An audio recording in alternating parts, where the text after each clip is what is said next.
Agenda है कि हम देश में कैसे विकसित देश बना सकते हैं। One nation one election bill आने से सबसे बड़ा फ़ायदा देशवासी को होगा कि लाखों करोड़ रुपए का खर्च बचेगा पूरे देश में।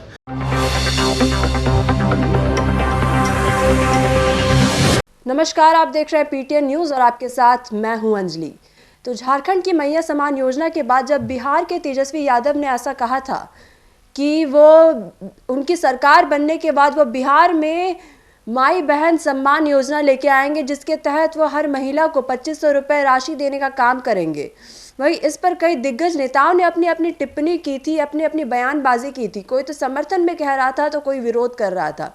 वही इस पर अब भारतीय जनता पार्टी के प्रदेश अध्यक्ष और मंत्री दिलीप जायसवाल का बड़ा बयान सामने आता है, जहां पर वो प्रहार करते हुए नजर आते हैं, कहते हुए नजर आते हैं कि आजकल के लोगों को तो मानो फोबिया हो गया है कि इस तरह की योजना को लो और सत्ता पा लो।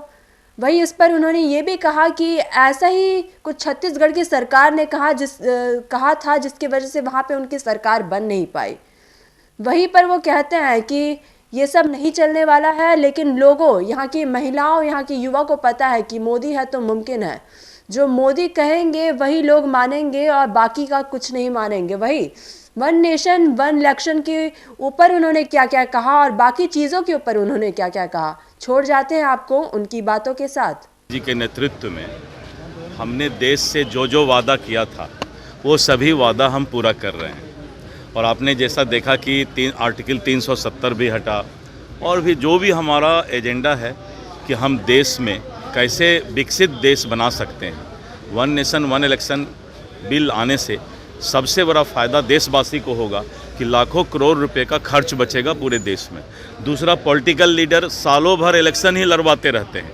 सभी दल के नेताओं को जो है सिर्फ एक ही काम रहता है, इलेक्शन लड़ाओ इलेक्शन लड़ाओ। और इलेक्शन होने के चलते आपस में एक दूसरे पर तीखा प्रहार भी होता है, एक दूसरे का शिकवा शिकायत भी होता है, सब आपस में लड़ते ही रहते हैं। अगर वन नेशन वन इलेक्शन होगा तो आदमी 5 साल पूरे देश में, चाहे वो प्रदेश में हो चाहे देश में हो, सभी सरकार स्थिर होकर अपना काम कर पाएगी। इसलिए वन नेशन वन इलेक्शन इस देश के लिए मील का पत्थर साबित होगा। विपक्ष को ऐसा महसूस होता है कि हम विपक्ष हैं यानी विरोध करना है, बस इतना ही। जब उसको एहसास होगा तो वो सभी लोग स्वागत करेंगे। तेजस्वी यादव जो है महिलाओं को 2500 रुपये देने की बात करे सरकार भी बनाएंगे 25। उनका दावा है कि ये मैजिक साबित होगा हमारे लिए। ऐसा है ना कि पूरे देश में एक फोबिया हो गया है।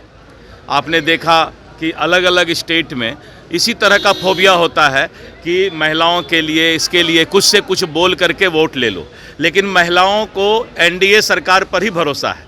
और जब भूपेश बघेल ने छत्तीसगढ़ में महिलाओं के लिए, किसानों के लिए, केंदू-पत्ता वालों के लिए, वहाँ के युवाओं के लिए गलत वादा करके सरकार बनाया था कांग्रेस का, आपको याद होगा, छत्तीसगढ़ में। और एक बार ही वो सरकार रही और उसके बाद बीजेपी 2/3 बहुमत से छत्तीसगढ़ में सरकार बनाई। इसीलिए जनता को या हमारे माँ बहनों को पता है कि वादा निभा सकते हैं तो वो मोदी ही निभा सकते हैं। मोदी है तो मुमकिन है और मोदी है तो वो बात पक्का होगा। ये छत्तीसगढ़ में महिलाओं ने साबित किया था।